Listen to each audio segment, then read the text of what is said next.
We arrived in Brisbane in the morning after an overnight flight from Hong Kong.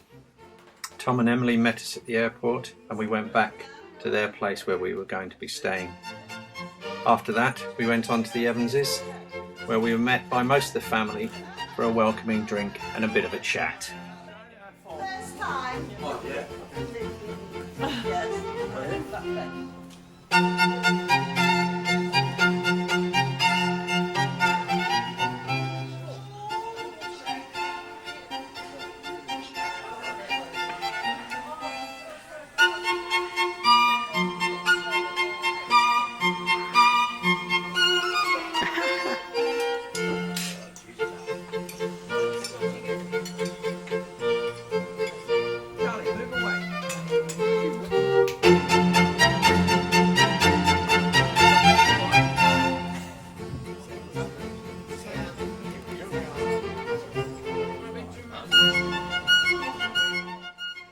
The following day, we were all invited to Chrissy's sister's baby's christening.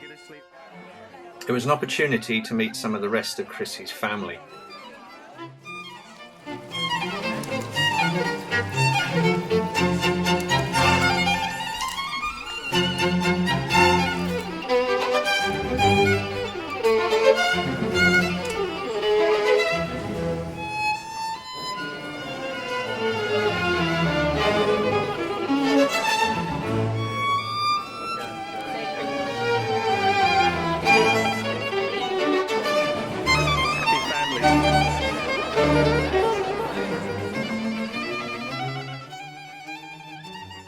Chrissy and Ben invited us round to their new house for dinner one evening.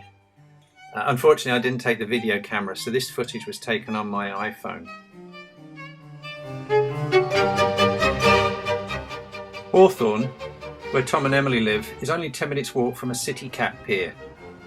Brisbane is laid out along the Brisbane River, and the City Cat is a very pleasant way of getting around. The river meanders through Brisbane and creates a lot of interesting locations for homes. The central business district is compact and high-rise and filling up with apartment buildings as well as offices.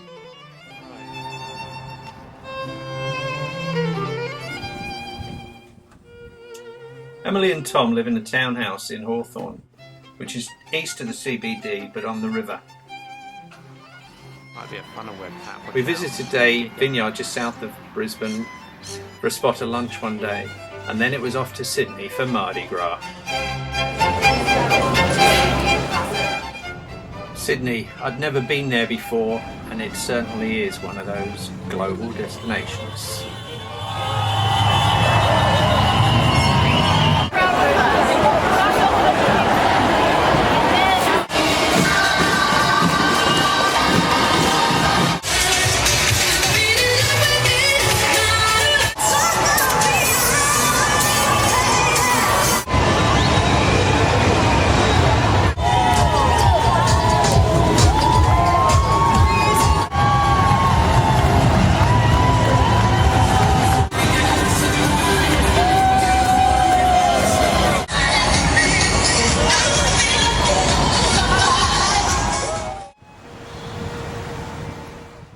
The next day, we spent looking around the city, walking up through Hyde Park, Domain Park and the Royal Botanic Gardens, which form a green belt on the east side of the city.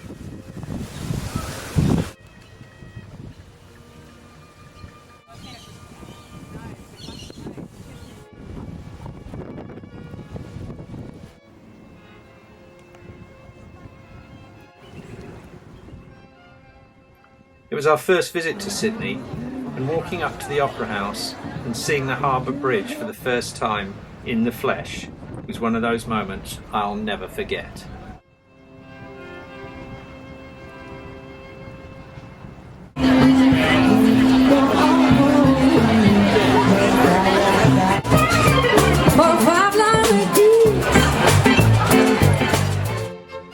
It all happens round this area. It's buzzing with tourists, street entertainments, eating places and ferries charging off to all parts of the harbour.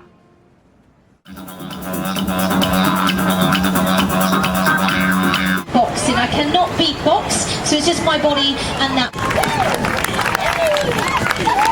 This is in a theatre or a circus, but on the streets more for anybody. Sydney! What a lovely audience, boys! I can't really breathe. Please.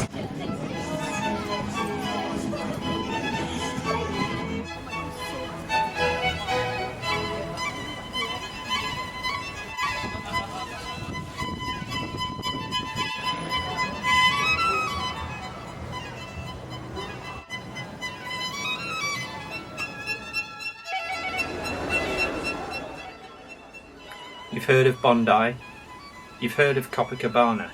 Now remember Manly. The travel is great, a ferry through Sydney Harbour. What more could you ask for? And the destination? Well, judge for yourself.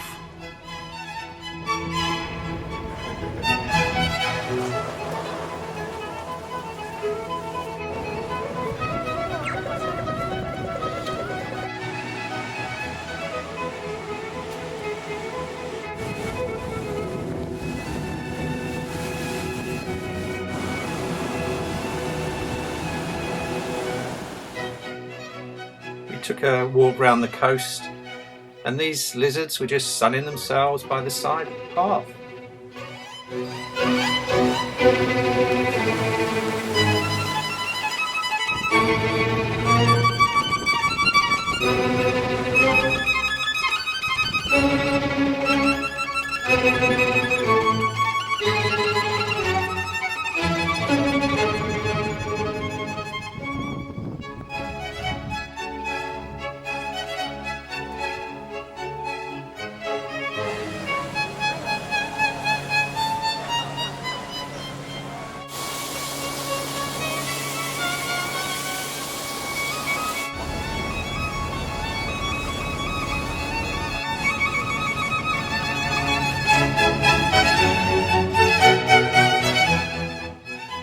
Day 2 in Sydney. It was a Sunday and the weather was great for further exploration. This time some of the lesser sites. Old buildings from the colonial era, the City Museum where we learnt about the indigenous inhabitants, and the Harbour Bridge, and other good stuff, and of course some shopping.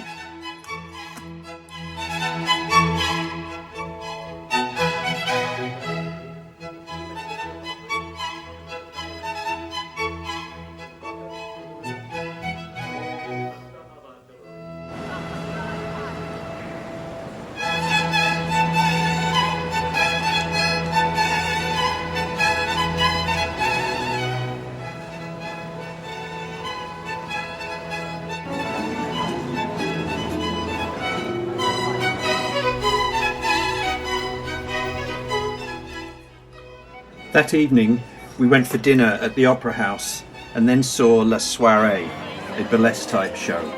It was one of the funniest things I have ever seen. It tours, so watch out for it. It's a good night out.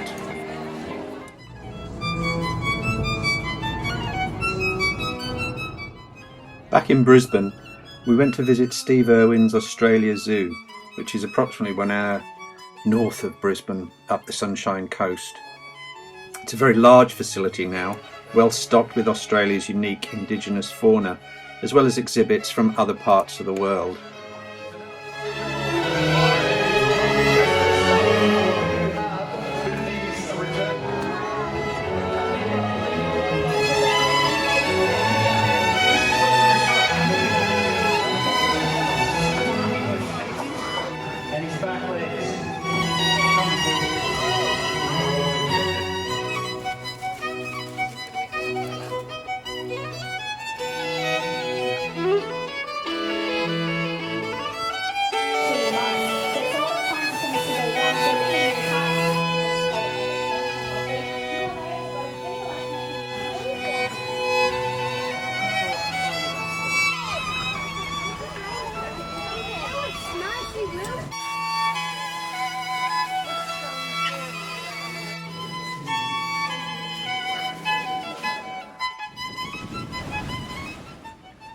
Back in Brisbane, we got the City Cat to the University of Queensland campus, where we met Tony and Robin for some lunch.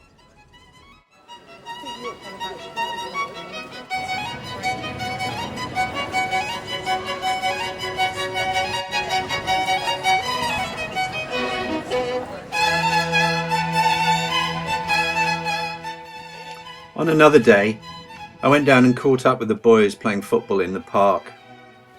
That evening, we went to a game in the Suncorp Arena. Tony still takes it seriously, even though it's not Manchester United.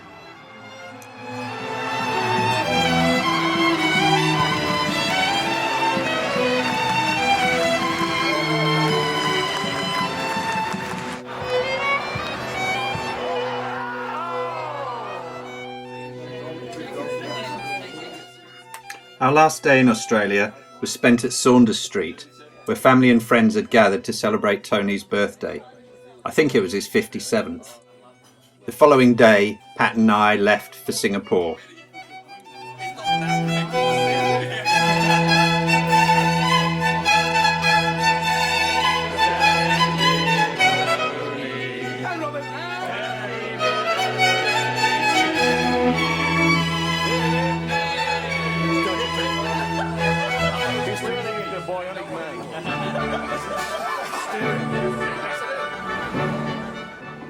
What can you say about Singapore? It's a 21st century city-state, pleasant to visit, clean, tidy, great public transport, excellent hotels, great shopping, conveniently located. But something is missing.